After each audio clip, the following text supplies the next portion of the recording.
Welcome to the Pool Nation podcast, where it's all pool talk. And we ain't talking about netting and jetting or splashing and dashing.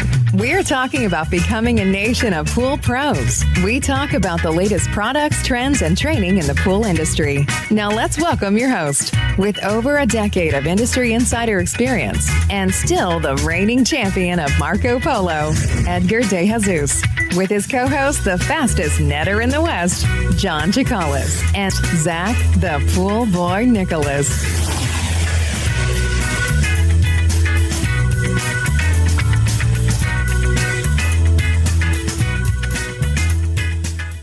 Good morning, everyone. Welcome to the Pool Nation Live podcast with myself, your host, Edgar De Jesus. And yes, I am the reigning champion of Marco Polo, along with John JJ Flawless, the fastest netter in the West, and the famous Zach, the Pool Boy Nicholas. Guys, this week we'll be talking to Chris Lowe from NTX Pools, and we're going to talk about his pool service company, where he's at, and the changes he wants to make.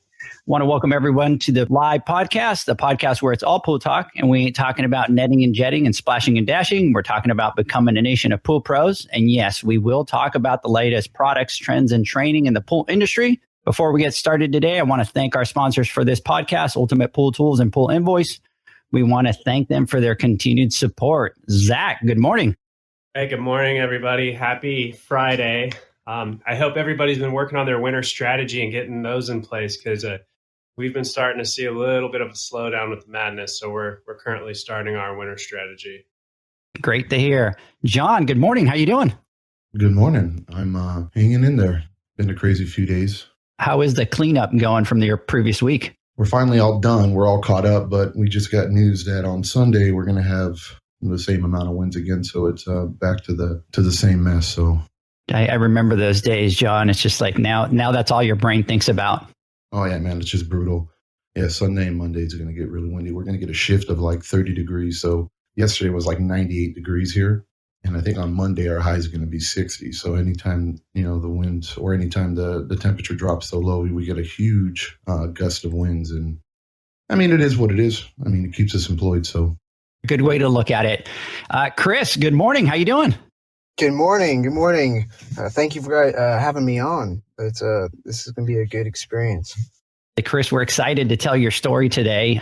Before we do that, before we jump into that, I wanted to just kind of talk about the Bob Lowry certification class that happened last Saturday. And they did so well that he's actually doing another one on December 5th at 8:00 Central Time. So guys, for all of you that did not have a chance to take the class, I really suggest that you take that class. A lot of great information. I know that, Chris, you took the class.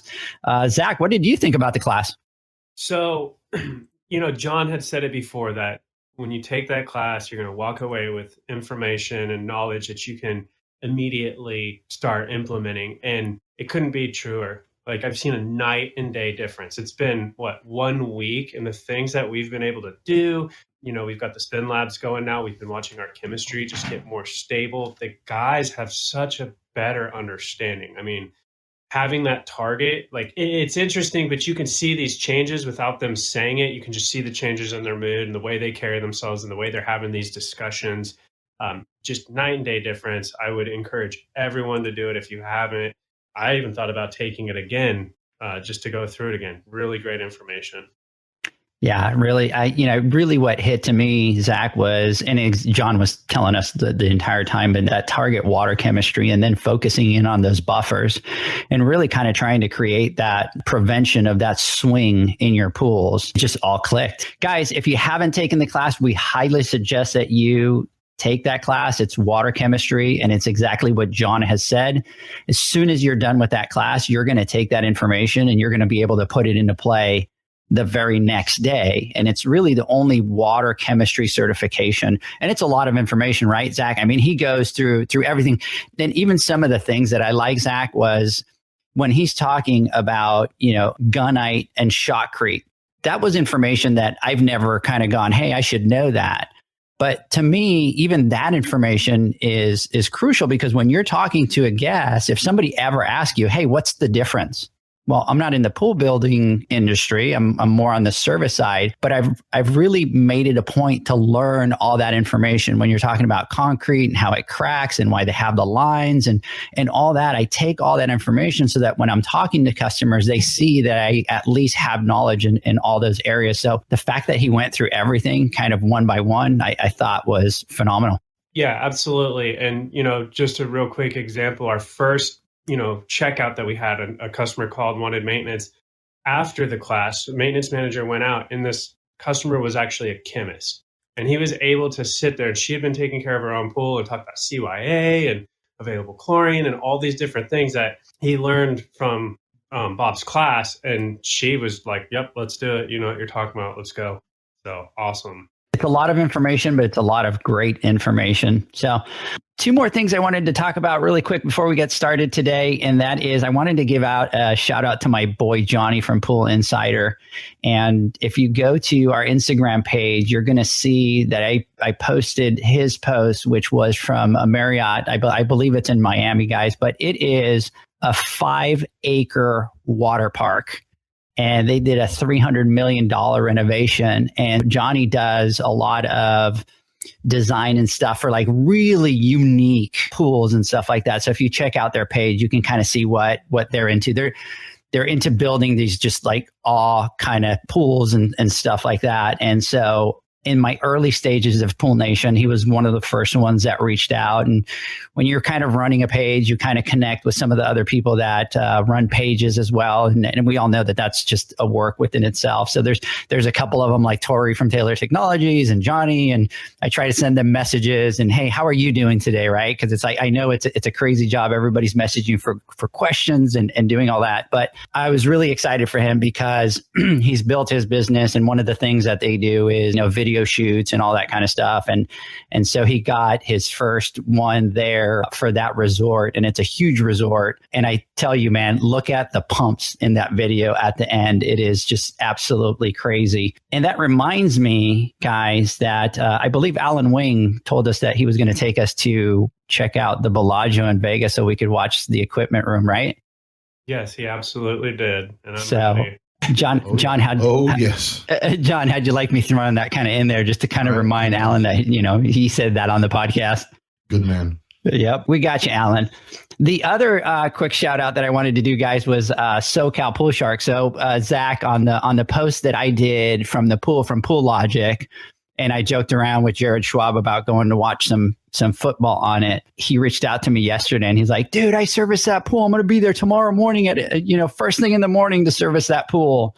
And to me, those are kind of the neat little things that we deal with, that we post some of these great pools. And then all of a sudden the service guys are reaching out kind of going, hey guys, that's my pool. And it's happened to me like 3 or 4 times. So small world, but I love it. And there's one of the guys, I think it's John. I don't know if you know him, Premier Pool Arizona, and he services a lot of high-end pool stuff out there. Some of the great stuff that we've posted.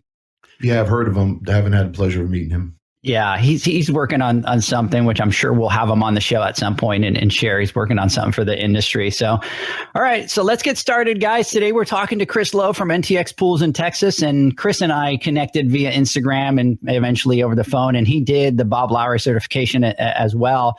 And we chatted for a while, and he told me his story, and I'm really going to let him tell his story about how he got into the industry, his journey, and where he is right now with his business, and really where he wants to reset, look at his winter strategy and kind of come out on the other side. And I think it's a great story. It hit really hard because I could relate to it. And the things that he has gone through just completely relates.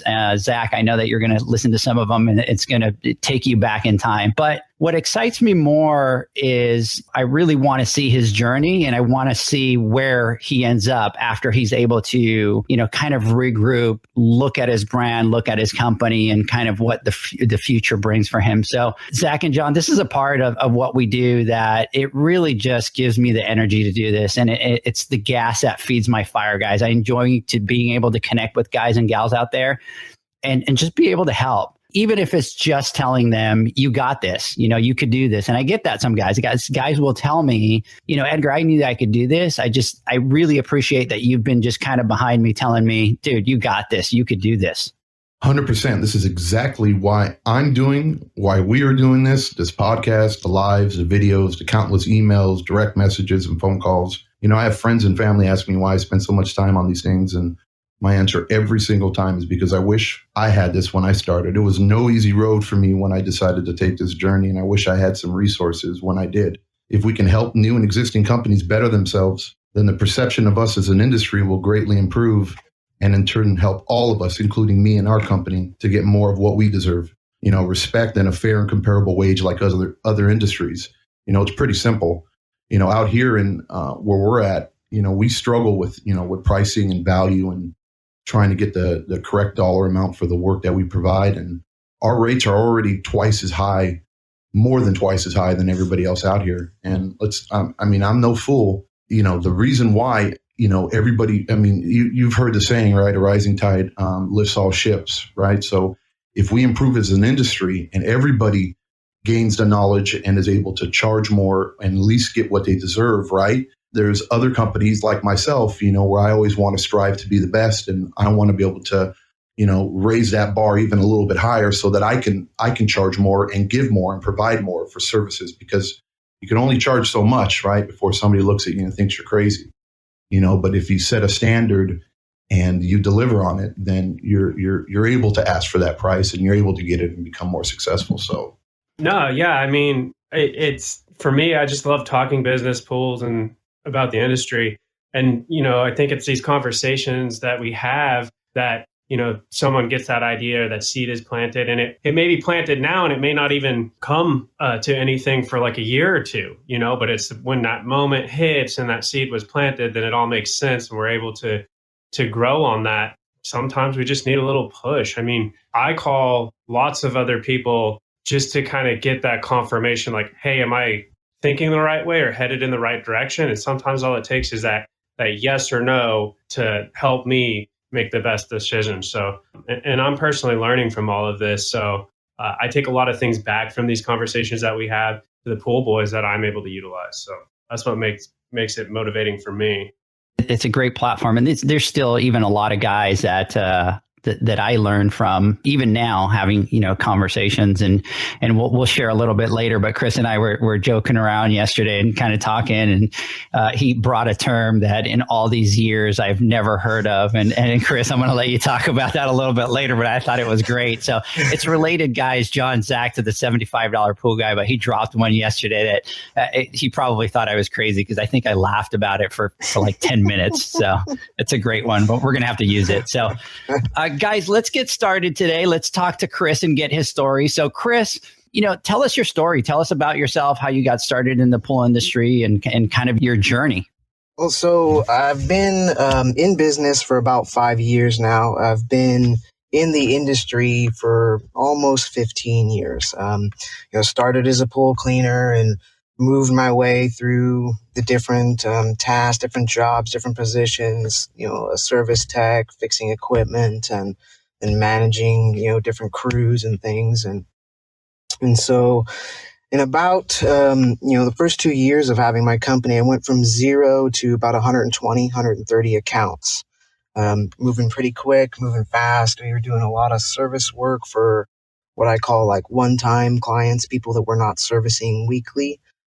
We started to get some remodel projects, which, everything seemed to be moving good. It was moving fast, but looks like it's in the right direction. And then so fast forward to 2020, and now recently I've actually been downsizing the company. As I was moving through 2019, I saw that I'm kind of making all the classic mistakes that we even know we're not supposed to make. Taking on every pool and any pool, hiring longtime industry techs that are like at the top of the pay scale, and giving them the best equipment to do the job, and not sparing any expense when it came to chemicals. Buying the Arenda product, buying the best products on the shelf, and so eventually came to the conclusion, looking at all these things, that I'm not really charging for what I'm delivering. And this growth is actually hurting me more than it's helping me. And I better make some changes before things get even bigger, to 300 pools, 200, until we get to 500 pools, and things will just be way out of hand and bigger and more stressful. So I had to do something kind of now. And so over the past year, I've been kind of cutting accounts and the bad accounts, people that are leaking and not wanting to fix problems, and people that are slow paying. And, I had to get rid of some technicians and try to kind of restructure what I was doing and get to a better place. Now I have 65 pools and I'm doing everything on my own. Through restructuring everything, I'm finding that going from point A to point B, there is these roads that, you do need some support and some help to navigate those. And it's nice that I found the Pool Nation and started listening to the podcast. And so I reached out to Edgar and asked him, what his take was kind of on what I've been going through.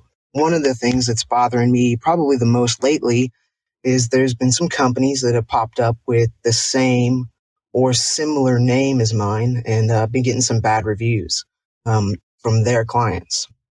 And so for right now, I've kind of just took the route as being the loudest with my logo and on social media, and just trying to be the biggest with the name and get out there. But still being at the point where I'm still very much the face of the company. People calling or mostly looking for me, even if they say, this NTX Pools, oh, well, is Chris there? Is Chris still work there? That kind of situation. Is this maybe the time, as I'm doing this, to maybe change the name and go a different route with that? And so those are some of the kind of the questions that, I had for you guys, and see what your guys' take was on all this stuff as I reapproach and restructure everything. New clients, the take I'm kind of approaching on them is, it's quality over the quantity of accounts. And so if you don't have quality accounts, it doesn't matter if you have 200 or 500 or 600 or 1,000. Eventually the more you get, the more stressful it seems to be. And so, getting your guys' take on help me navigate this process, answer some questions, I think would be beneficial not only to me, but to also other pool guys out there that are kind of going through the same thing. I really love what you've done and taking a step back and looking at everything. And look, I think you're in a great spot. And I think the biggest thing successful people do, Chris, is that they're able to stop. They're able to look at their business, and they're able to figure out what parts of it they need to improve. And the biggest thing I tell people is that your best teacher is going to be your mistakes. That's how we tend to learn. Successful business people are those that take that step back and look at their operation and look at their business. And it's from every aspect, right? From the financial to the operation to the customer service. And I talk about it all the time, wearing all these different hats.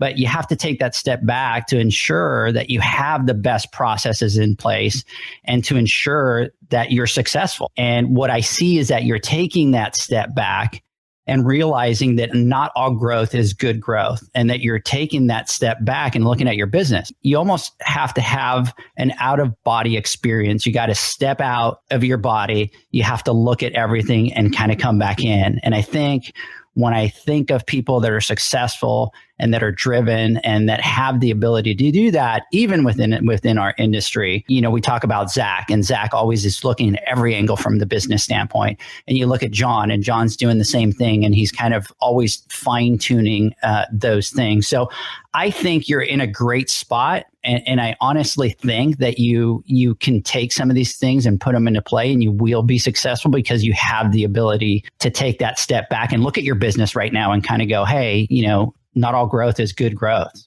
What do you think, John? Yeah, I agree with Edgar. I think you are way ahead of the game.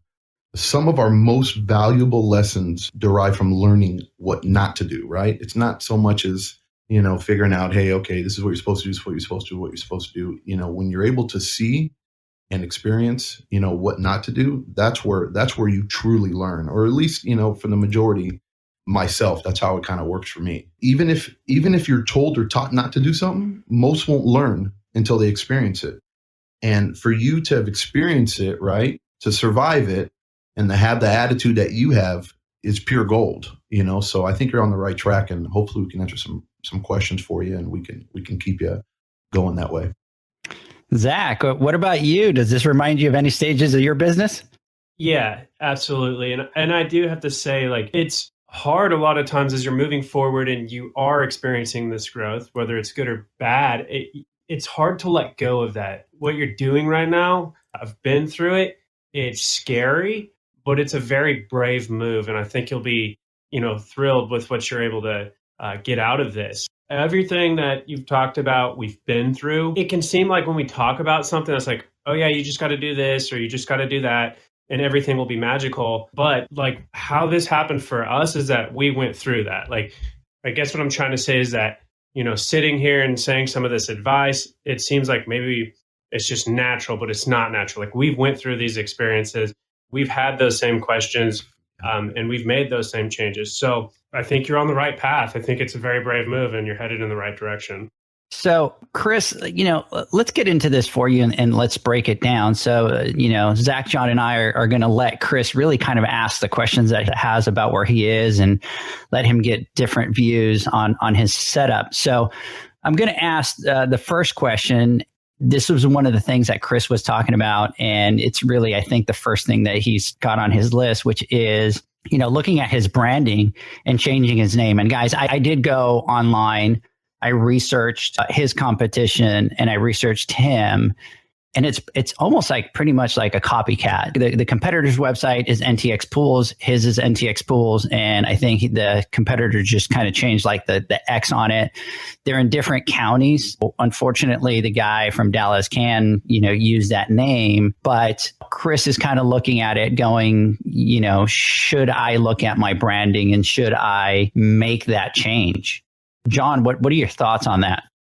I would lose my mind if I was in that same position. I mean, as far as your name, your logo, etc., it's your brand and what speaks the message to your clients and your potential clients. If that message is being tarnished or drowned out by others and or it doesn't convey a clear message, you need to fix that ASAP, in my opinion. And that can either mean that you need to either put a stake in the ground, right, and claim that name and do what you need to do to fight for it, or be able to take a step back and say, okay, now I need to evaluate what the repercussions are of rebranding or changing my name, basically almost starting all over, as far as the reputation you have out there to people who haven't already experienced your work, so it's like, phone calls that you might get, search engine results in your website and, Yelp reviews and stuff. But, it seems like from what you're saying, that, by doing that also, you're able to kind of, get a clean slate and not have to worry about being tarnished or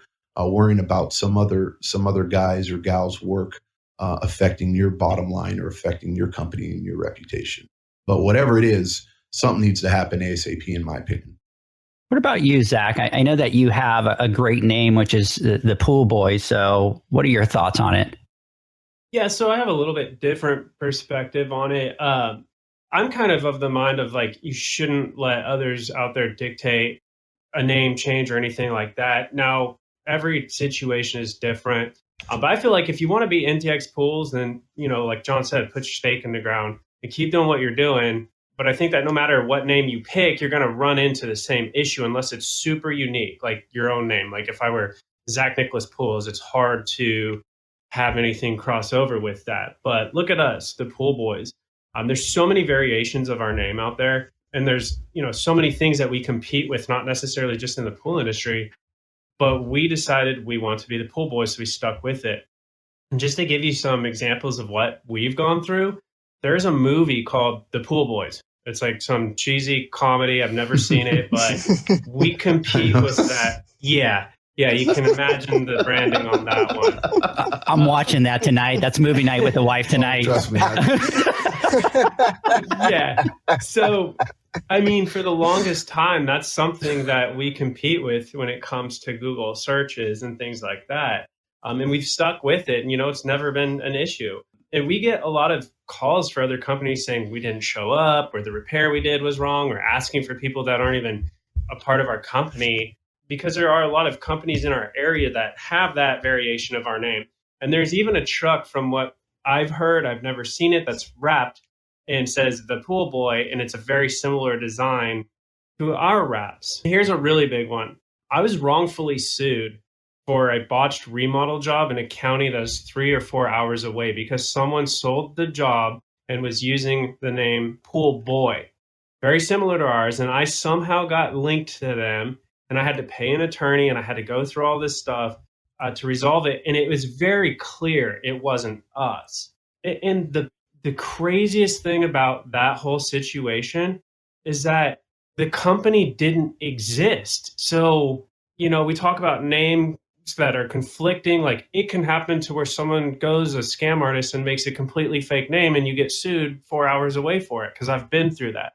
And those are just some of the examples of what we've gone through with, closely related names. And so one thing that we've done is we went out and we've trademarked our names. So the Pool Boys is a trademark that we hold.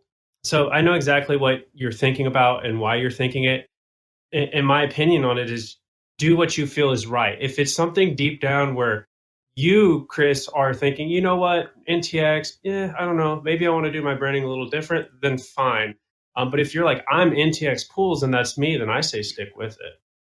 I can tell you by experience that having a name that tells your audience what you do is going to be one of the best things that you do. And this is if you decide, I'm going to change my company name. When you look at a company name, and if you decide to go down that route, I suggest that you think of it a little bit differently. So if I talk about, and guys, I'm going to use you guys as experience. If I look at JJ Flawless, right?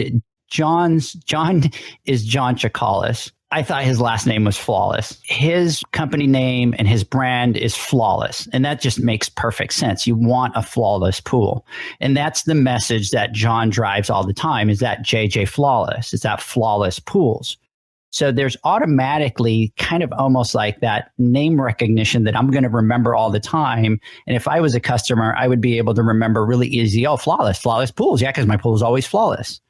I take it Zach, the Pool Boys, and another great choice for names because people are automatically going to remember that. So on one side, you have the Pool Boys. So if somebody gets that name, they're going to be like, well, they do pools. It's the Pool Boys.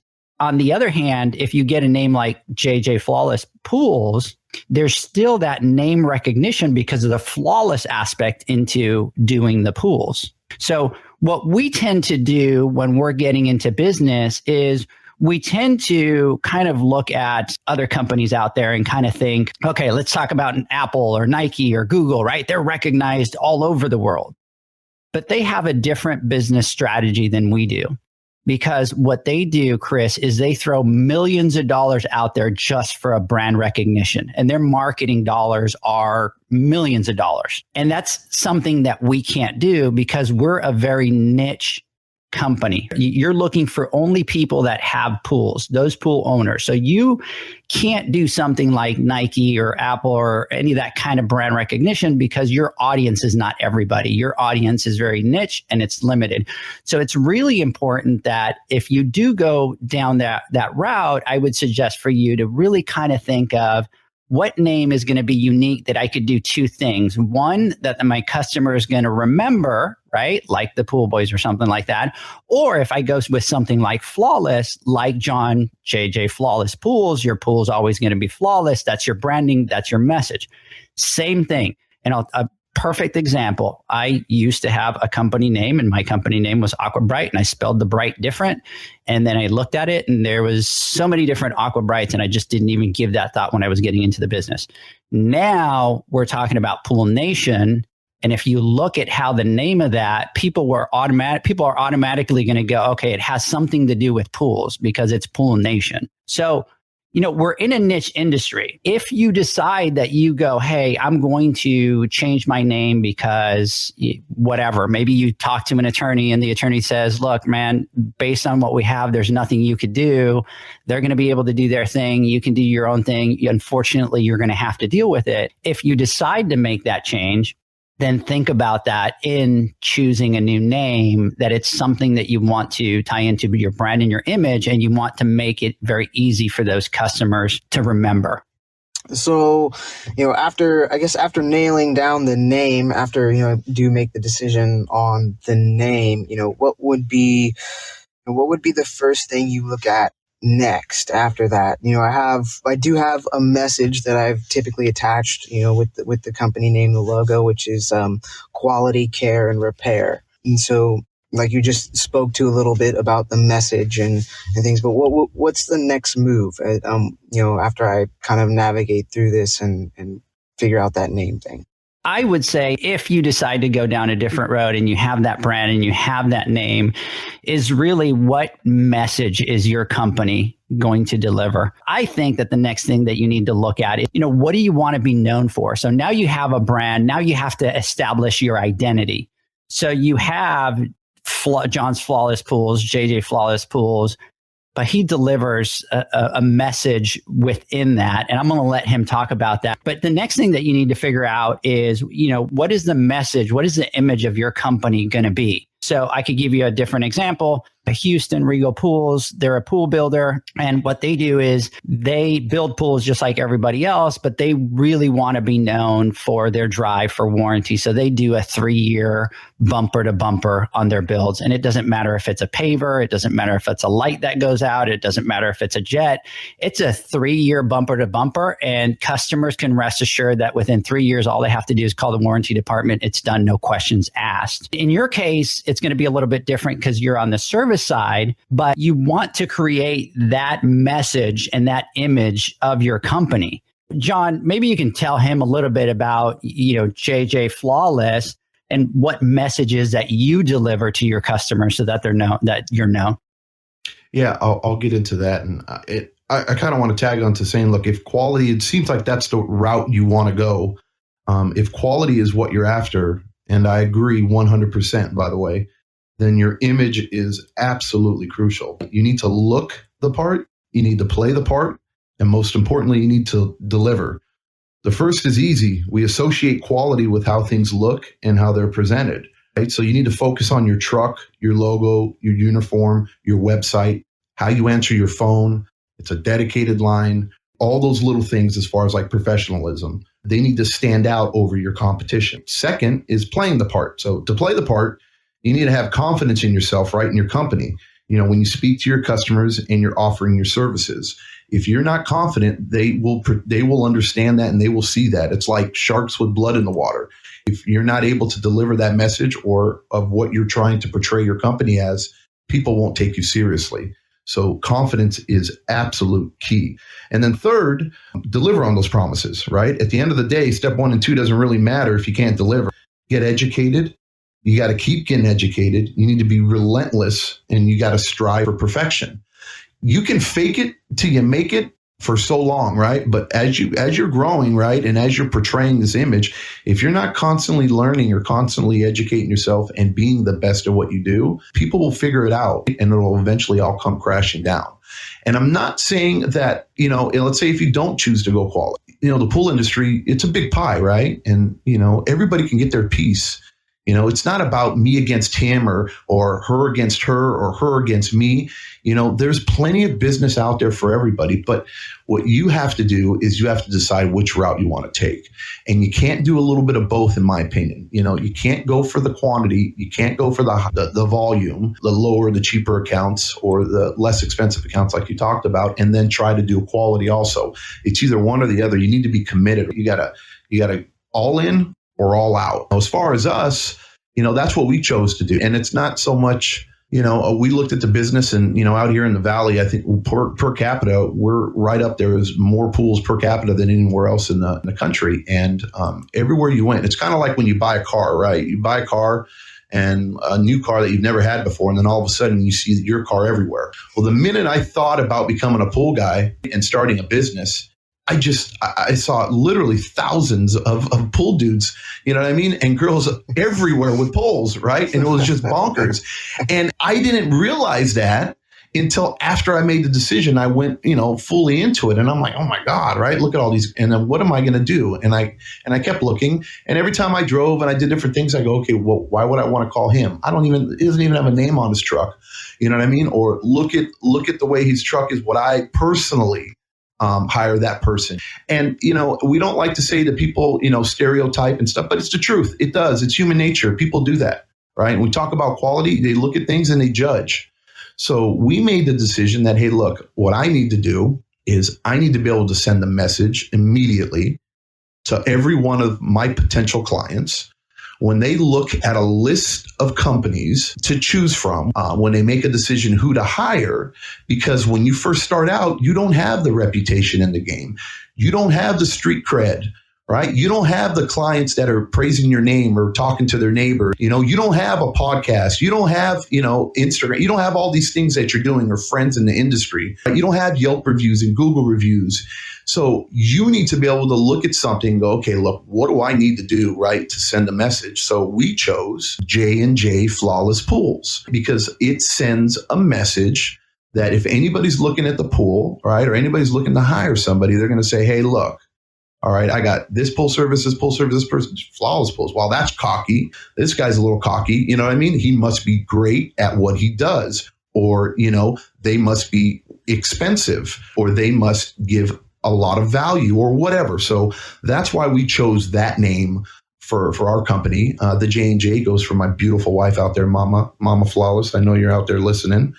And I think it's a little catchy. It's a little different. There's nobody else around me that has that name anywhere. There are other companies that are called Flawless Pools, but not J&J Flawless Pools. And I think they're in the East Coast. So I figured, okay, I'm good when it comes down to that. And then as far as like image wise, I figured, okay, great. Another way of advertising without spending money on a consistent basis, on Google Ads and Yelp and mailers and stuff like that is my presentation, my first impression with my clients. So as far as, our trucks, we put a lot of money into the trucks that we drive. When people ask me, you're nuts driving around in $50,000, $60,000 trucks or pull trucks are going to get thrashed. And I go, well, I get it.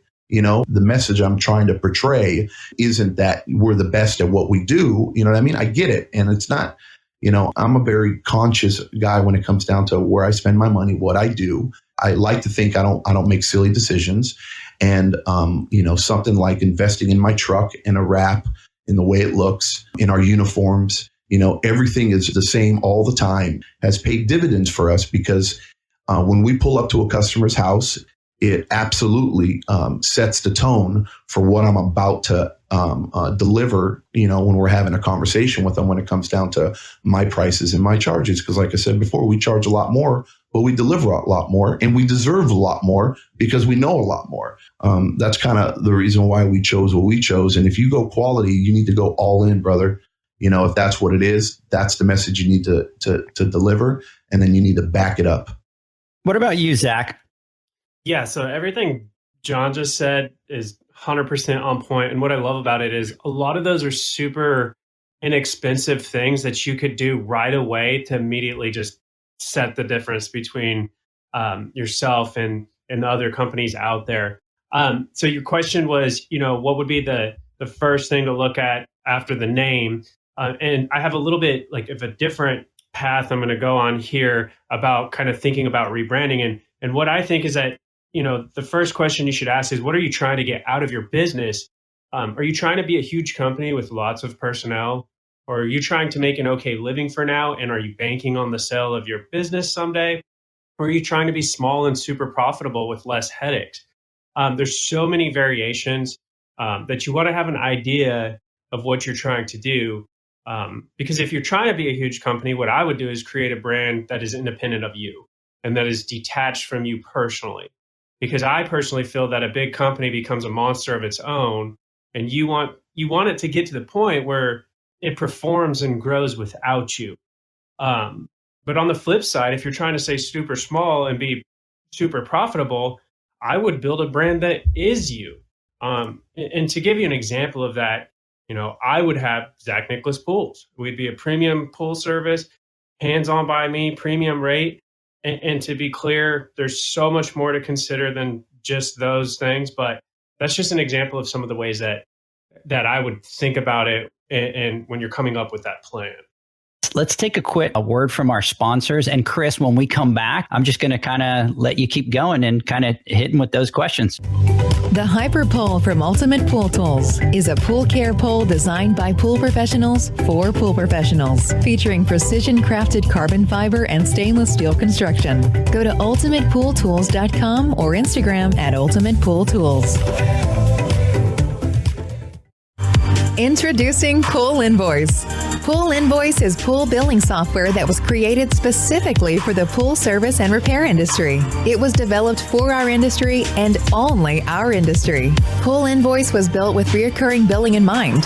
You can print, email, text invoices, or even send via WhatsApp. You can add recurring or yearly charges, accept credits, and set up autopay. You can even see when customers have seen the invoice.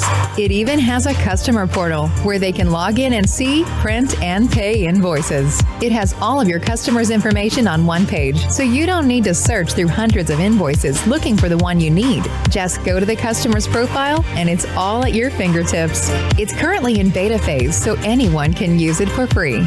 Just go to poolinvoice.com and request an invitation at the bottom of the page.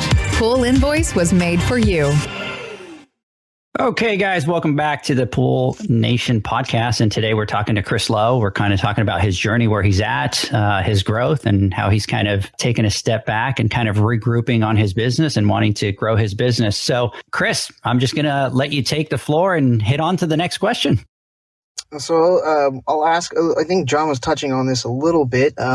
What do you guys feel or think my price point should be when taking on new customers? I've made the mistakes in the past of, kind of trying to match rates, or, you get out there and you say, oh, well, this is my rate. And the customer goes, oh, well, the other pool guy was doing it for this much. Can we meet somewhere? Can we? And I would go ahead and I'd accommodate that, thinking, oh, well, I got the account. But what do you guys feel as far as moving forward with the new customers and taking on new clients? I'm going to give you my 2 cents on this. And there's 2 things that I think that you should strive to do. And one is charge the highest prices. That should always be every company's goal, is to charge the highest price, as long as you're delivering on what John is talking about with the premier pool service. You look at Zach, he does a phenomenal job at really kind of having that rate really high, because that's going to make you really profitable. But I'm going to give you a little bit of feedback from somebody that I was talking to the other day, and he gave me a different perspective, and I thought it was a great perspective, and that's Jared Schwab. And what he said to me is, the pool guys have to look at their pricing based on what they want it to become. And what he was saying is, you might be doing pools right now for $100, but let's say that you want to become a pool company and have people working for you. You haven't taken that part into equation. So you're charging and you're quoting rates of $100. But then down the road, you want to have an employee. And when you bring an employee, you financially figure out that you have to make $140 in order to be able to do what you want to do. Now you're going to have a problem where you need to go back to that customer and you need to explain to them why the same service that you're giving them now is going to cost $40 more. So you have to justify that $40 increase. What I would tell you is 2 things. Is one, you want to charge the highest rates. You do want to get, and I've talked about this, you want to get a rate regret, right? You always want to be practicing your sales pitch to get the highest dollar. And you do need some people to kind of go, no, you're too high. That tells you that you've pushed as much as you can. But the other thing is, look at your business, like Zach was saying. What do you want your company to be down the road? So if you do want to be the pool boys, you have to use a different mathematical equation as to what to charge than if you are an independent pool guy just working for yourself. John, what are your thoughts? Going to your question, Chris, about having that conversation, and everybody who's been in the pool industry for more than a few weeks, right, and has more than a few accounts, has had that situation come up. And every time I go to a client's house, and it still happens, a lot of times, they'll say, oh, well, I've been through X amount of pool guys, and this is what your price is, but my pool guy used to charge me this. And I immediately say, and I eat it up, and I tell them, I go, look, then why are we even here? Why are we having this conversation? You've had 2, 3, 4, 5 pool guys at this price, right? You're having issues, and there's a reason why.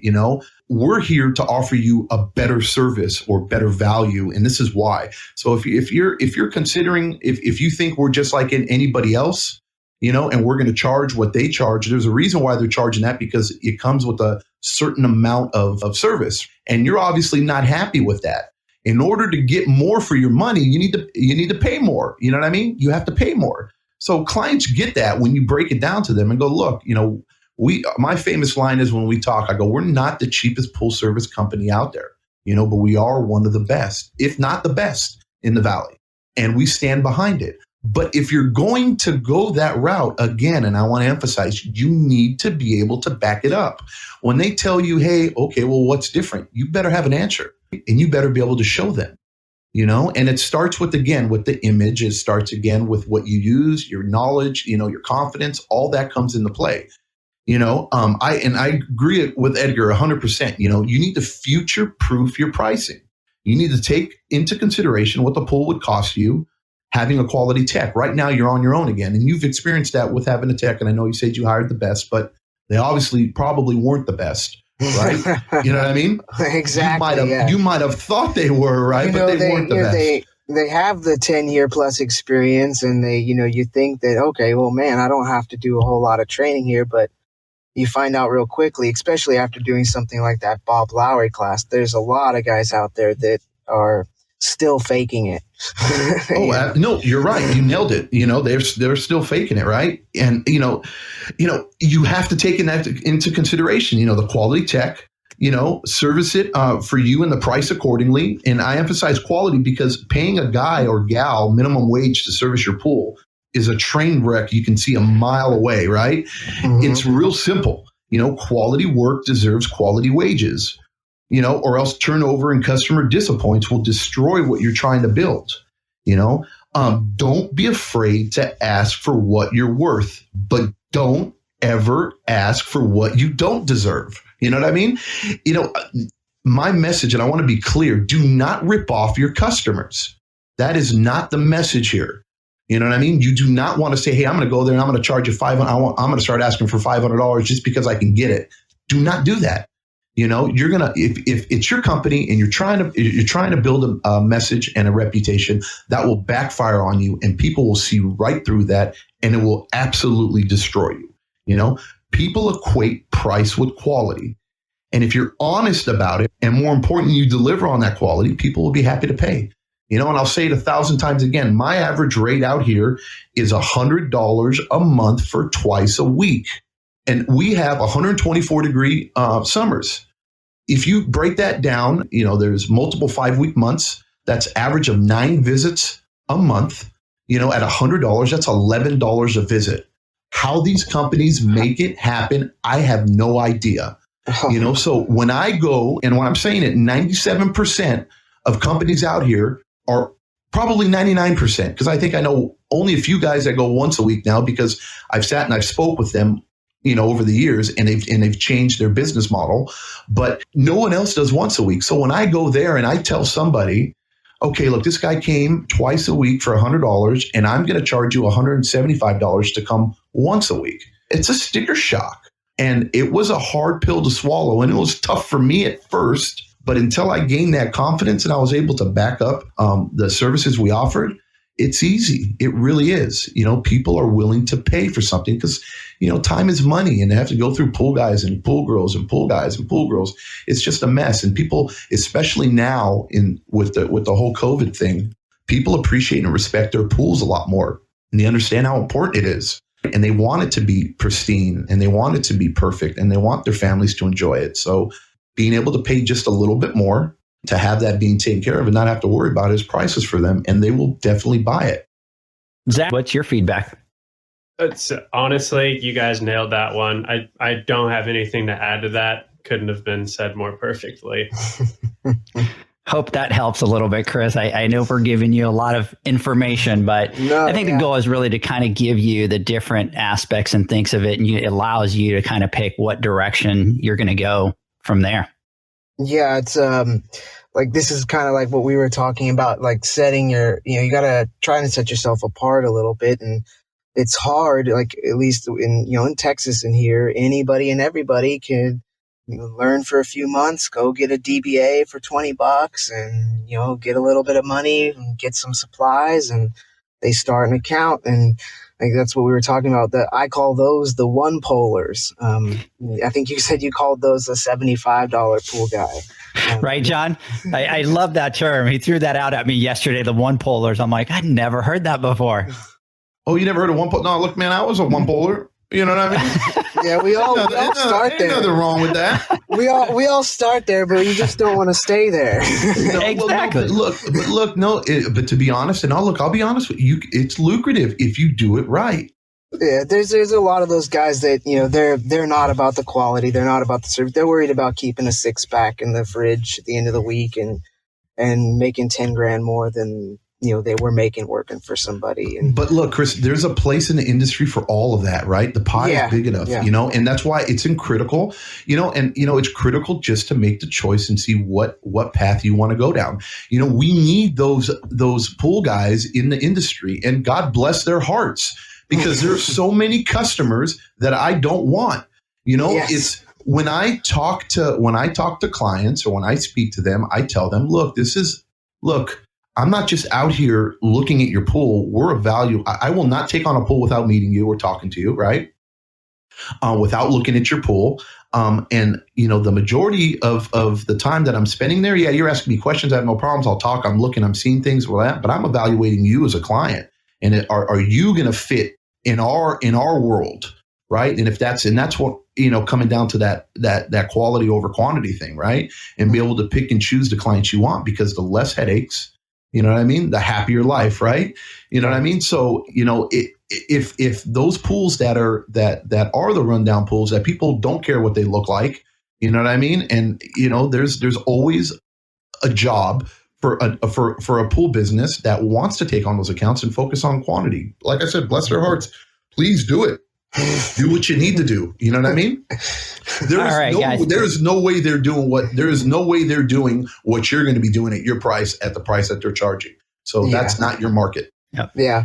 And then I guess the next question, moving in, talking about price and stuff, cash flow and invoicing. I've found difficult to know, okay, when should I be invoicing? For example, I invoice at the 12th of the month and it's due on the 28th. It gives people, 15 days or so to look at their bill and pay it towards the end of the month.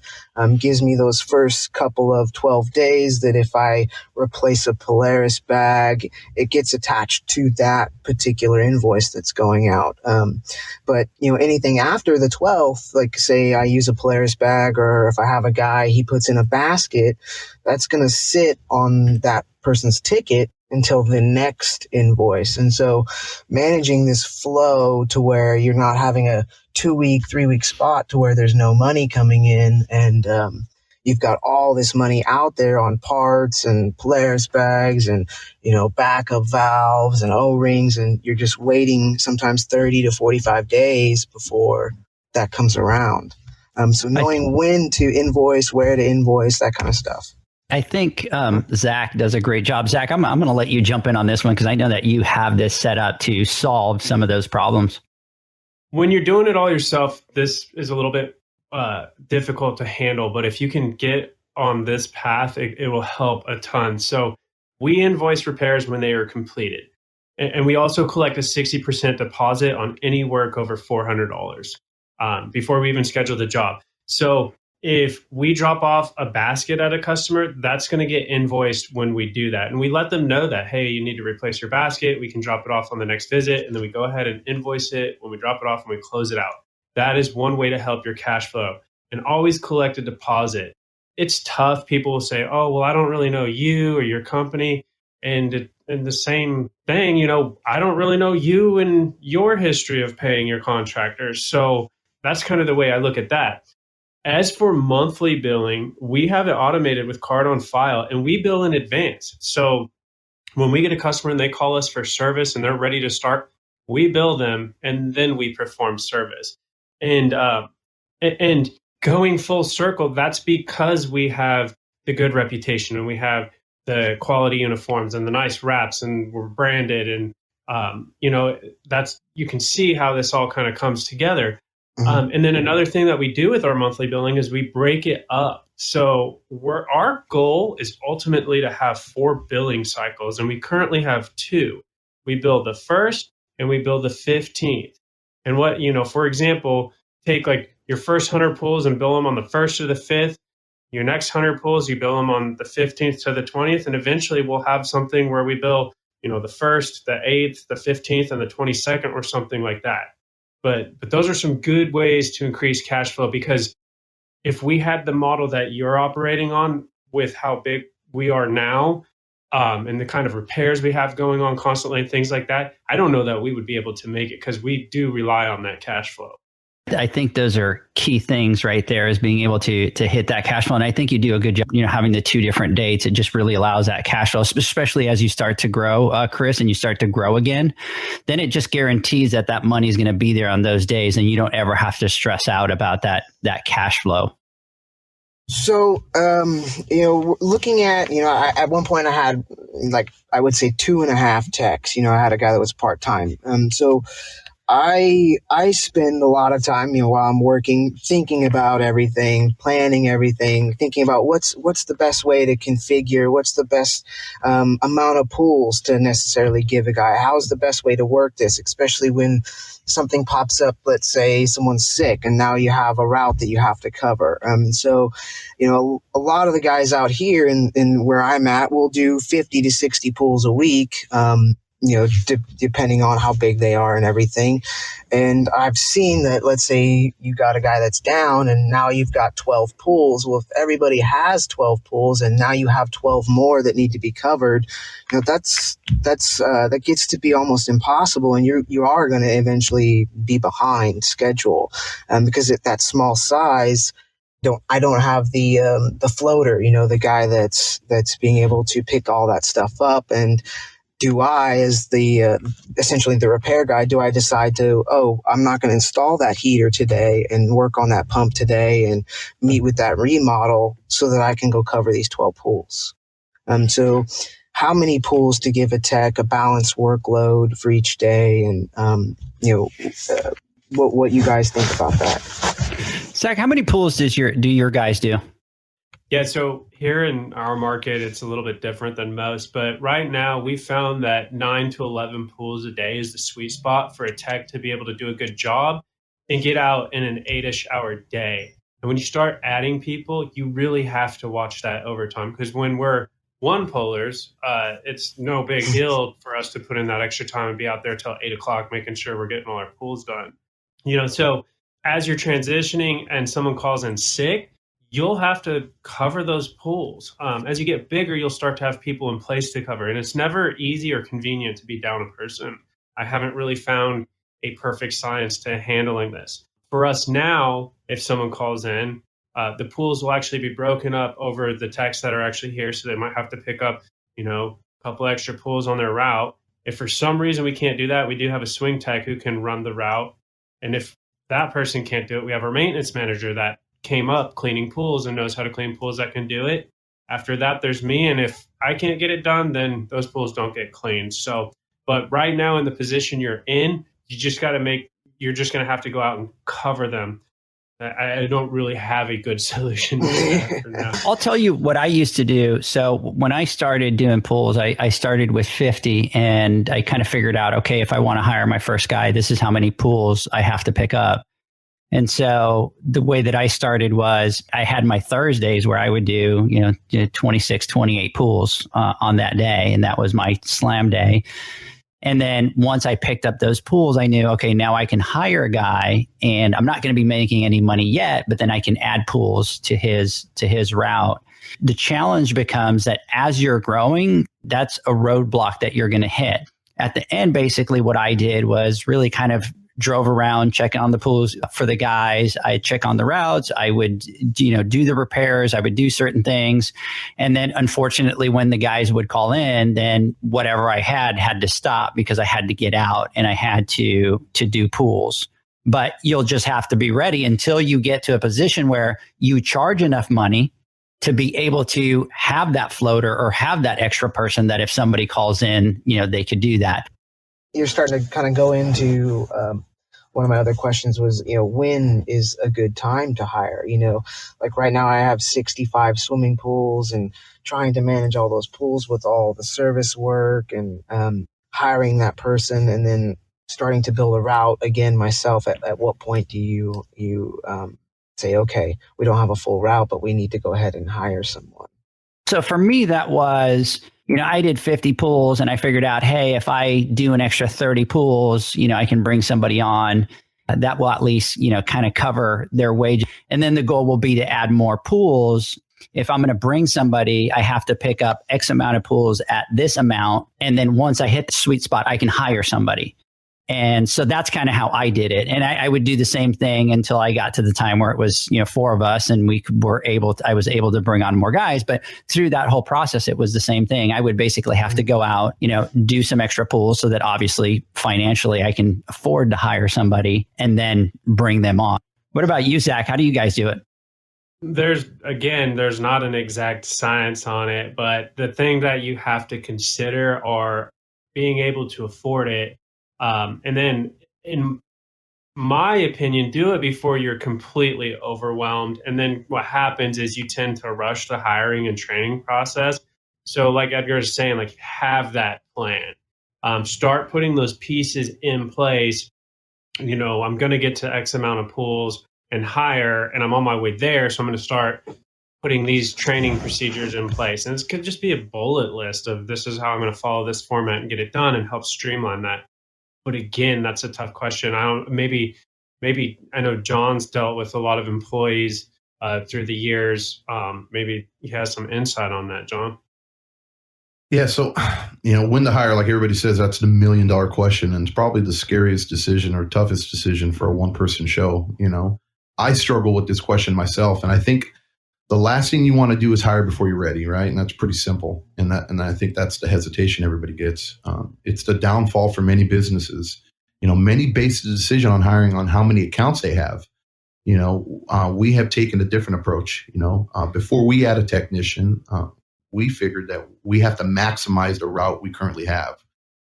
So what we've created is a list of top 10 and bottom 10. And as we add accounts or onto our list, we drop our bottom accounts or sell them, until we reach the maximum potential for a specific area. And then once we reach that, we'll bring on a technician. And what I mean by there's certain grades, what kind of pool it is, how long you have to service the pool, how much chemicals it takes, what the profit is, the net profit on that customer, how tight the route is. There's a lot of things that come into play because you can have a route of 40 or 30 pools and be able to afford to pay a quality technician, and have a route of 60 pools, you know what I mean, and still bring in the same amount of money. So, we figured that if you maximize what you currently have, you're not playing that catch-up game, so that you're able to then be able to bring somebody on, because then you can float or absorb some of the costs because you're already as profitable as possible. I don't know if that helps, but it's a real tough question, and then you have to be able to bite that bullet. So you got to be able to push yourself to the limit as far as you can. And, you have your X amount of money, and then take it a little bit further, maximize, get as much juice out of that lemon as you can. And then at that point, bring on a technician. And so, touching a little bit on the employees as you get larger and you're taking on employees, one of the things I struggled with, should I do, should I not do? Let's say when you give them a uniform, you give them a T-shirt, do you have them sign a document that says, hey, you gave them 5 shirts and they received them, they're going to take care of them? Do you have them sign that document that says, I did go through these training for this many weeks and we touched on this, and this, like a big company or corporation would, even though you may only have 1 employee?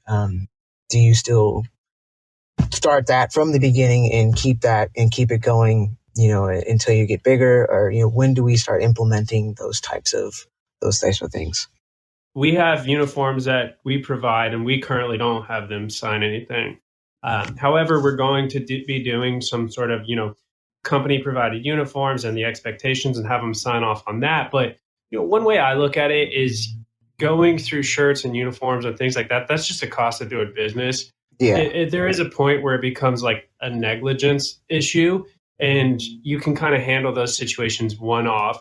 So all our sign off is going to be is, you've read this, here's the expectations, and you're aware of this. And same with training. We don't currently have like a training sign off, but now with our maintenance manager, they'll be doing a training follow up and sign off on that. But as to your question of when to implement these things, should they be implemented? I would say yes, absolutely, and as soon as possible. There's so many moving pieces that you can't possibly implement it all at once, all from the beginning. So it just kind of comes along the ways. But I think those are very good things to have, and I think the sooner you get them in place and follow them very consistently, the better, because that documentation and just tracking all that information is a great thing to do.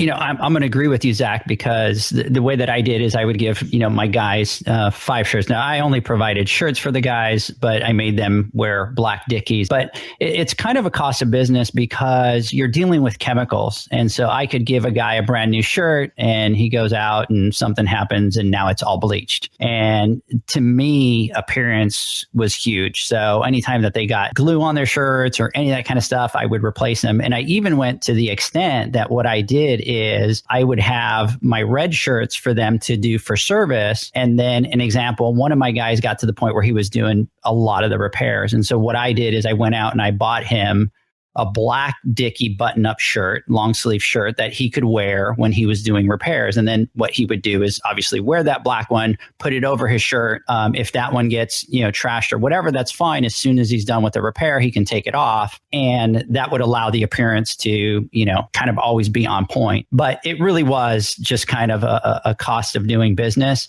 I am going to agree, though, that if you're going to set yourself up as a company, even these little things, you need to get into the habit of having it become a policy and a procedure, because it's going to be very difficult to get a big machine operating the way that you want to if you pick and choose what are some of the things that you're going to do and you're not going to do, and then you're going to create some inconsistency. So it's really important to have those. And like Zach said, if you have a guy that's trashing shirts left and right, then you know what? Now you need to have a separate conversation with him and be like, we need to address this situation and figure out why this is happening and why it's not happening to the other guys.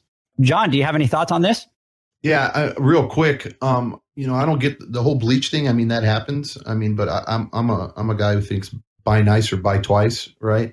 We wear Nike dry fit polos, and I have never bleached out one of these shirts. They just don't affect it. I don't know if it's the material or what we do, but they don't. So I've never had to worry about that. Now, as far as like shorts and pants and stuff like that, that's a different story. I want to tag on to what Zach said, and I think he nailed it. And what Edgar said too, implement, if you're really truly thinking of expanding and growing and becoming a bigger business, you need to implement these things ASAP, right? So you got to be able to sit back, take the time and figure out how you want to do it, because I've said this before, the hardest part of learning is unlearning. So if you teach somebody one way and then 6 months later, a year down the road, now you're going to try to, hey guys, okay, now we're going to start doing it different. It's harder for the human being to be able to adapt to that. And they just usually don't like change. So do what you want to do, figure it out and implement it ASAP if you're going to go that route. We have Leslie online, and she posted a comment, which I think is a great point, Zach, that you guys have a uniform service. And it's awesome because, she says we don't have to worry about ordering shirts, 2 or 3 times a year. As far as training technicians, coming from, I started cleaning pools and I moved into really quickly repairing. And so when I started my company, it'd been a while since I ran a 50 pool route, and having to kind of relearn that, and then trying to create the product or the model that someone else can reproduce, another guy can reproduce without my experience. So, kind of setting up the tasks, setting up how to approach the pool and clean the pool without all of this knowledge. Because with everything that I know, I lean heavily on the knowledge and lean heavily on the experience to make my decisions and how I'm going to approach the pool and all of these things. And so training, setting up a training program, I guess, so to speak, that can be a little bit easier reproduced by someone with less experience in the industry than I have. It's been kind of one of the problems I had. And like I said, I hired guys that had 10 plus years experience. You think they know what they're doing, and then you realize, man, this guy's using 100 pounds of Cal Hypo a week on 60 pools, and 30 of them are salt pools. Like, what's going on? And so to putting some training program in place, like what you guys think about that. Look, on that one, as far as like training and stuff like that, and when it comes to hiring new people, and this is what I've learned in my past life, hiring people that have already been in the industry, you know what I mean, have a lot of experience is a good thing, but you need to be skeptical, right? Just like we talked about earlier, bringing somebody in fresh, like you're talking about, right? And how do you going to get them to get to your level? I think the most critical thing you need to do as an employer, right, is you need to foster an environment where it's okay for them to ask questions, right, and make mistakes. You need to allow them to feel comfortable to ask you things, because I think the trap that most new employees get into is that they're afraid for you to think they don't know what they're doing or they're not doing a good job. So they try, what they do is they try to fake it, or they try to compensate in other ways until eventually it becomes an issue, or they get caught, right? Like doing those things that you're talking about. But if you're on the phone with them all the time, you're there with them, you have that open line, they're allowed to call you, you're riding with them, you're teaching them, you're showing them, and you have that person, that you foster that environment. I think that helps get rid of a lot of the issues that you might have down the road and sets up whoever you bring on board, you know what I mean, up for success, because it's a scary industry, especially if you're bringing somebody in who's a new hire, has never been in the pool industry before. And then now you go, hey, look, you're going to take care of pools, but you're going to take care of my way in this quality way. And if you do it right, there's a lot of things you need to know. So I think just fostering that environment to where it's okay, you know what I mean, for them to always ask you questions, but it's important that they retain those answers and that they implement them.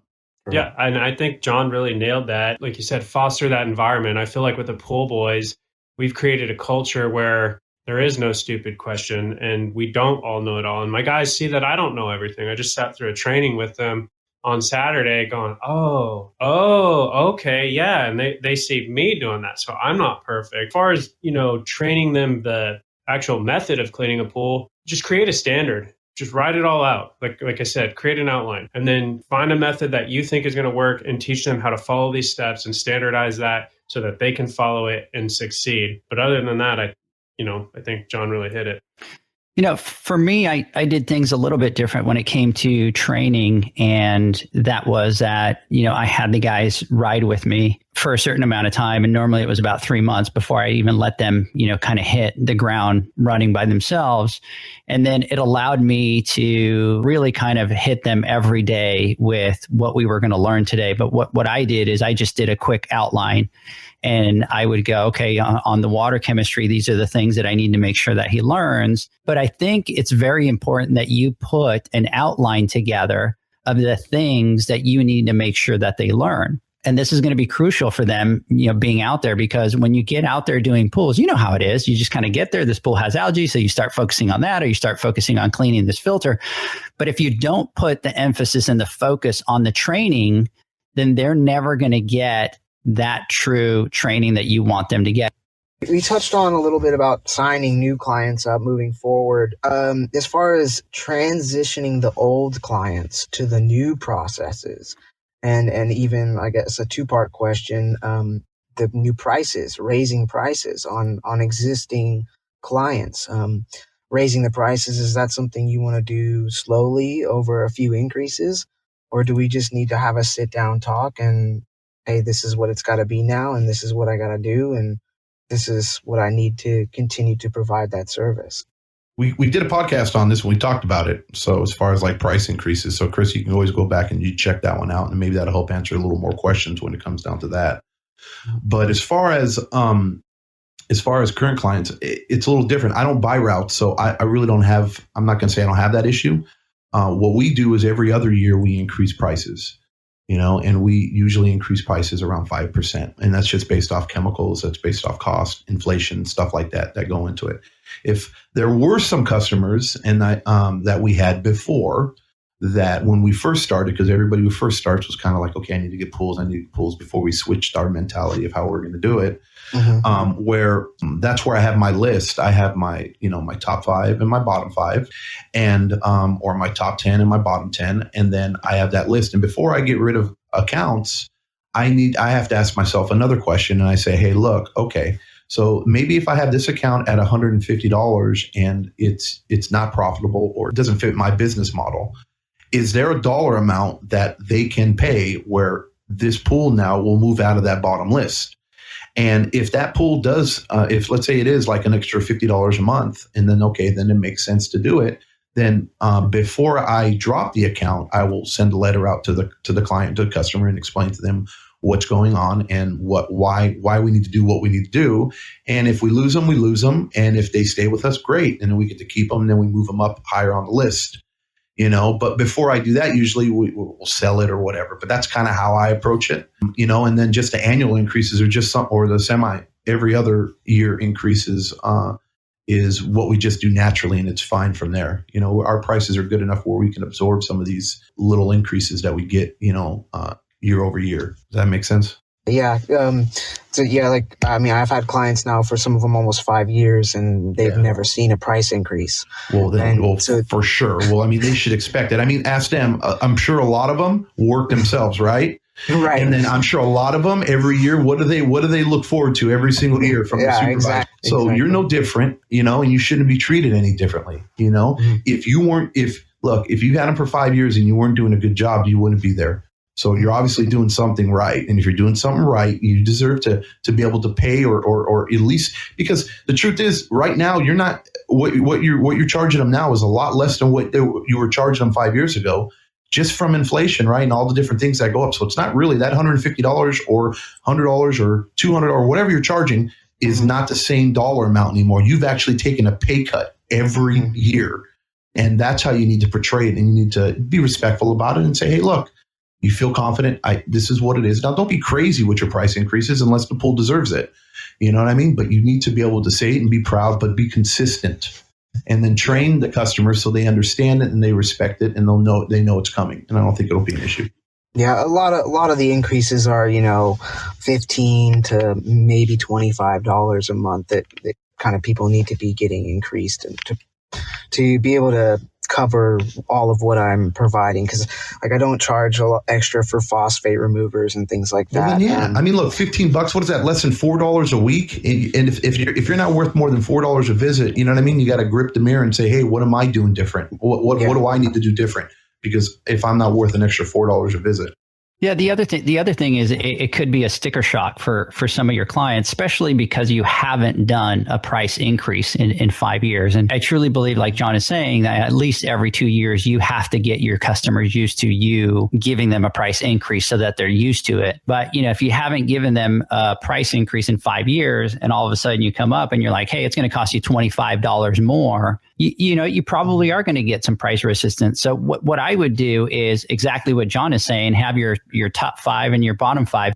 So my next question, let's talk a little bit about chemicals and like what you guys or what is kind of a standard as far as what's included, because I've heard some guys charge extra for adding conditioner, or some guys charge extra for even adding bicarb. And so looking at when you're going out there and you're explaining to the customer what's all included, what we balance, and what we are going to add to the pool, what really is considered, the standard, the basic chemicals that we should be including in that price.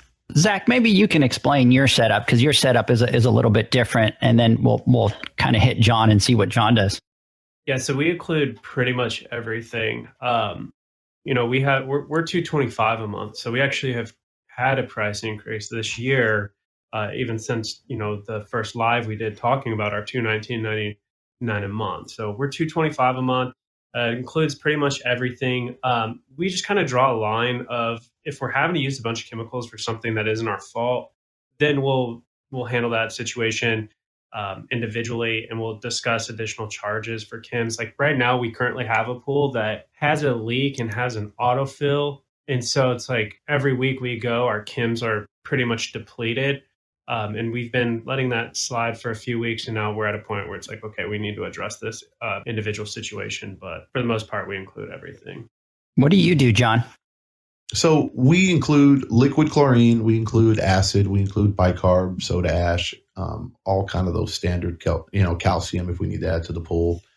But But we charge actually 4 different charges a year. So twice a year, we do a phosphate and enzyme charge, which is $60 a year, actually $60 every 6 months. And that covers all our phosphate removers and our enzymes. And we use Arenda, when we treat the pools, and we do it every single week. We have our spray bottles, click, click, click, we shoot, you know what I mean? And do what we need to do to maintain it. And then we do 2 chemical assessments twice a year too at $75 a piece. And that includes us like topping off for borates and anything else that we might have to add to the pool. But as far as tablets, we include those too when we have to use tablets. I know there's a lot of pool guys out there that charge, customers for a bucket of tablets every season, $100 and some, and then they leave them at the pool and then they use them. We include them with ours. I don't like to nickel and dime too much, when it comes down to little things here and there, since we have our chemical assessment too, if we find like a dead animal in the pool and we need to shock it, we tell them, we shock it and we eat the cost for that. It's part of us doing our job, unless it's something that's crazy. But like what Zach said, if we have a client, the reason why we're using so much more chemicals than we should is because of their neglect or because of what they're doing, then we'll have to step in and say, hey, look, time out. We're just pissing away chemicals and money right now because, you have a leak that you don't want to fix. So those are the types of things. It's a fine line. So, but for the most part, the charges we do every single year pretty much covers everything we add into the pool. I'm with you. I don't like the nickel and diming of the feeling of the client. Sometimes I've got the feeling over the years being in the industry that clients do like a little bit of regularity to their invoice. Having an invoice that's drastically different every month or every week can sometimes make them feel like they're being nickel and dimed, or they're not getting exactly what they should. I think it's important also that you have to train your customers. When I did my billing, I got used to, I would do filter services twice a year. We'd do them in January, we'd do them in July. And then we did charge for CYA, and we did have what we called a yearly algicide fee. And that was really kind of during the summertime, help us obviously treat the pools and the extra chemicals and all that. And so if you're consistent and you do the same thing all the time, you're educating your customer to that. So they knew all the time in January what their bill was going to go up by in service. And then they knew the same thing in July. The biggest thing that you could do if you do charge for extra things is that you try to be as consistent. It doesn't always work that way, right? Other people charge for filters in different months. But if you do have extra charges that you do, be consistent. Always charge them on the same month during the year. That way they get used to it. And when they've been with you for 4 or 5 years, they already know, okay, when the July month bill comes, I'm going to have that extra charge on there. So, it really depends, and every market is different with regards to, what you can charge and what you can't. I used to include everything but the CYA, which I charged in January, and then that yearly algicide that we charged in July. So, but what I can tell you from my experience is when we made it a habit of always getting those charges on those same months, they weren't shocked when they got the bill. Good stuff. Then right now, going through some issues with vehicles. I wanted to talk to you a little bit about vehicles and trucks. So like right now, I have 2 vehicles that I own. And as far as, vehicles are always going to need regular maintenance. They're going to need tires. They're going to need oil changes. But when do you start to say, this is enough? This vehicle is starting to take a little bit too much, and it might be time to make a change here. And then also having 2 vehicles, I feel that having a backup truck, if you can, is definitely the way to go. Having an extra vehicle if you can. So if one is being worked on, you can put somebody else or put yourself in that other vehicle. Zach, what do you guys do with your vehicles? Yeah, so I personally like Toyota Tacomas. They're very reliable. They don't need a lot of repairs. And so what I do, they're pretty expensive though, honestly, used, but I look for ones that are anywhere from, 80 to 110,000 miles, because I know that truck's going to get 150 plus out of it. And then I don't get too hung up on price. The last one we got, I paid more than I should have, but it was kind of a thing where it was like, this is a working asset, right? So this vehicle on the road with the person in it maintaining these pools is generating money. And I'm basically just paying a fee each month. Now, I'm not saying don't be savvy and don't try to get the best deal, but don't get so hung up on it that it just bogs you down. But our first van got to that point. It was like we were putting way too much money in there, and you kind of just call it as you see it. If you feel like you're putting way too much money in it, then it's probably time to get a more reliable vehicle. And as far as having an extra truck, like you're gonna have to have an extra truck. So we have one we call the go-kart, and it's a 2003. It's an old little two-door Tacoma thing, freaking solid. Everyone loves that truck, and that's kind of our backup guy. So you should always plan on having a go-kart in your fleet. Yeah, with mine, I always had my truck, which was a Silverado. It was the 8-cylinder. But then for my guys, I always look for the Rangers, the smaller pickup trucks. And I was obviously a little bit smaller operation than what Zach is. If a truck broke down or any of that kind of stuff, then the guys would have to take my truck. But then we had a spare car at home, so if I just needed to do repairs, I could just kind of jump in the car and kind of do that. But having a backup is always going to be crucial when you have multiple employees. And then I guess one of the last questions I have for you guys is not getting bogged down with the minor things, not getting so entrenched with everything, as far as, man, I only have enough time to get to that next pool and clean that next pool. I don't have time to, right now to clean that filter. I don't have time to think about my next move with the company and some of these bigger pictures, because sometimes you always feel like you're just, man, I have 14, 16 pools today. I started at 6 o'clock. I'm going till dark. I only have enough time to just do what I got to do here and move on to the next pool cleaning. And to be able to bring yourself out of that and look at the bigger picture, look at all these other facets of the company that are moving, that you really need your attention. And how to do that. As soon as anybody figures that out, let me know.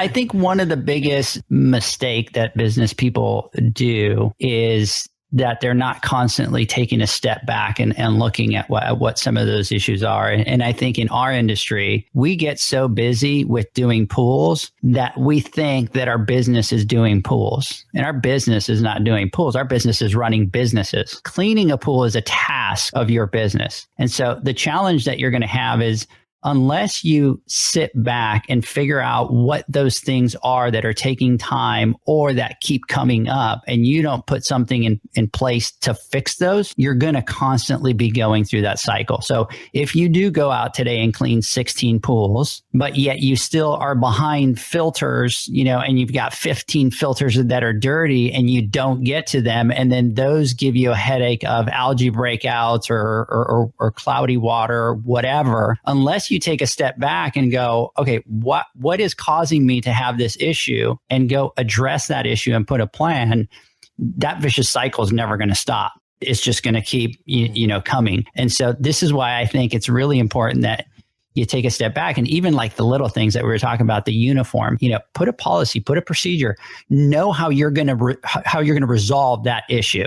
And then that gets off of your plate. Okay, well, I'm having a problem where I'm behind with filters. Okay, well, so what's your action plan going to be on it? How are you going to get ahead on those 15 filters?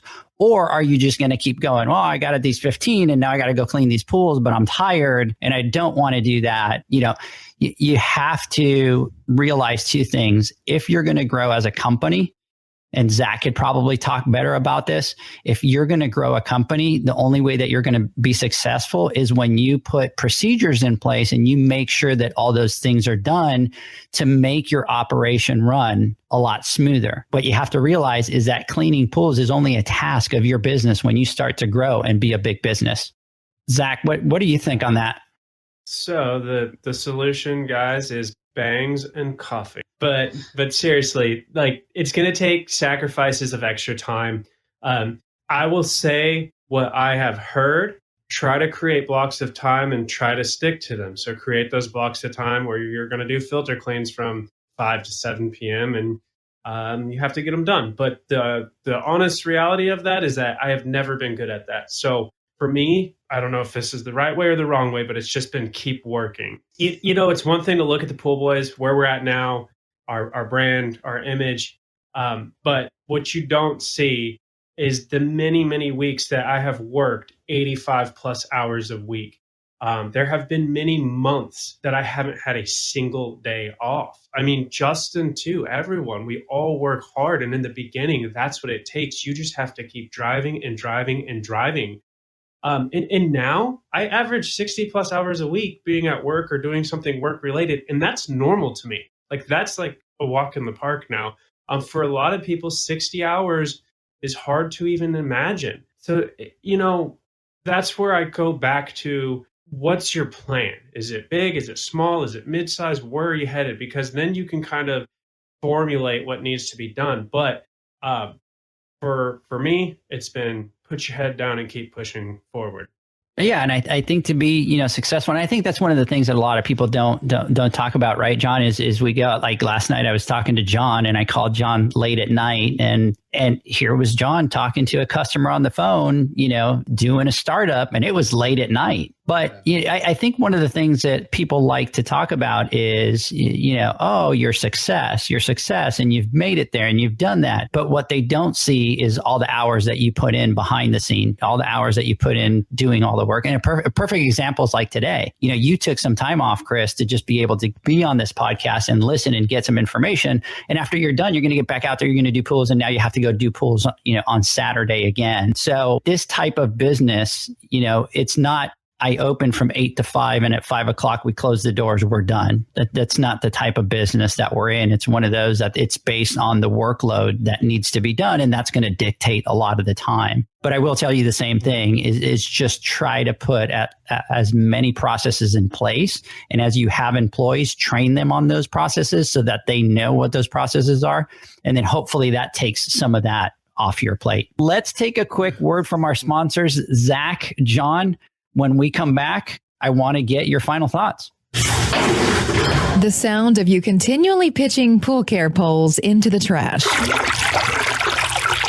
The sound of you using an Ultimate Pool Tools carbon fiber pool care pole for years to come. Go to ultimatepooltools.com or Instagram at Ultimate Pool Tools. All right, guys, welcome back. We have been talking to Chris Lowe from NTX Pools out in Texas.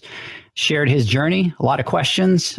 Chris, I hope that we've at least been able to answer some of the questions and give you some of that feedback that you're looking for to help you on your journey.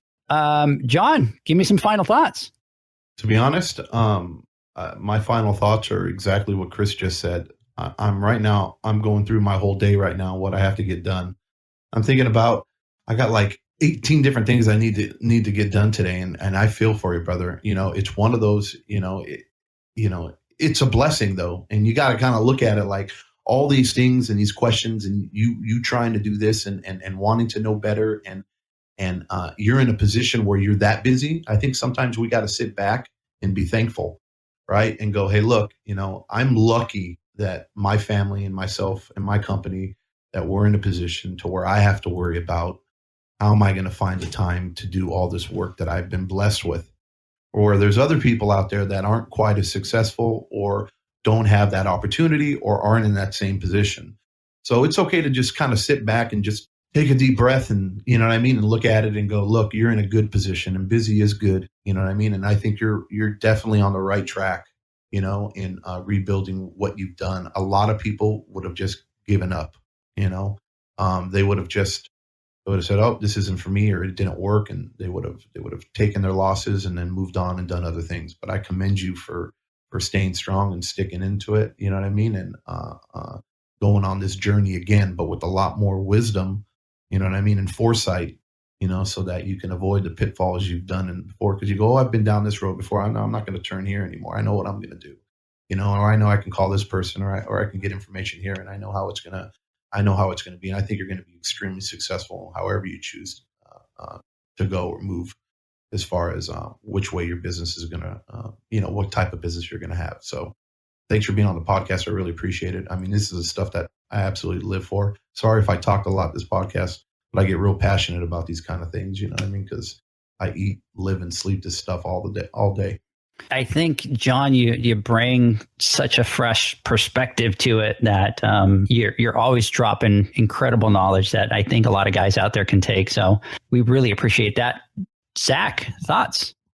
Yeah, for me, I think all of these questions that we've went over today are awesome. And if we don't consider these things, we get complacent and then we won't grow, or we'll grow in the wrong way. I think, like I said earlier, it's very bold of you to, see it for what it is and be willing to take that step backwards, so to speak, or, to kind of realign things and make sure it makes sense. And again, I say it, but it starts with, creating a plan. And I think the misconception of that is that it sounds like when you say create a plan, it's like that's the beginning. Like you create your plan and it happens in the beginning, but that's not true. It took us 5 to 6 years to really decide what we want and to make a plan. And I don't think we could have done it any other way, because it took all of those years of experiencing successes and failures and learning about the industry and going through the ups and downs to be able to come up with a plan. So I think you're on the right path. Keep trucking. And like John said, I think no matter which, large, small, whichever way you decide to go, you're asking the right questions, and I think you'll be successful. I think it takes somebody that is very strong to be able to take a step back and look and see what they've done and what they've done right and what they've done wrong, and make the decision to, hey, these things I've done wrong. I need to take a step back. I need to go back. I need to regroup. And not a lot of people do that. A lot of people just kind of keep their head down and they just kind of keep moving, and they keep moving like that forever. I really believe, Chris, that you're going to be successful because you have been able to see these things and say, hey, wait a second, even though it is growth, it's not great growth. It's not good growth. It's not profitable growth. And being able to go back now, and hopefully we've been able to answer some of those questions and give you an insight to, or different areas and different foresights to what we're talking about, to be able to kind of create your own plan, and that to allow you to be successful. So I really do believe that you're going to be successful, that you have the traits that it takes for somebody to kind of regroup and come out even stronger on the other side. We hope nothing but best for you. We will stay in touch, Chris. We will talk next week, guys. We'll see you guys later. Yeah, thank you guys very much for the opportunity. Anytime. Thanks, guys. Have a good week. Pool Nation, all rights reserved. No part of this podcast may be reproduced in a verbal or nonverbal way. May not be distributed. It may not be distributed in any social media platforms or transmitted in any other forms or any other means, including recording or other electronic or mechanical methods, without the prior written permission of Pool Nation. Thanks for listening to the Pool Nation podcast. You can listen to us live every Friday here at 8 a.m. Pacific, 10 a.m. Central, and 11 a.m. Eastern Standard Time. You can find us at Pool Nation or poolnationpodcast.com or Instagram at pool.nation.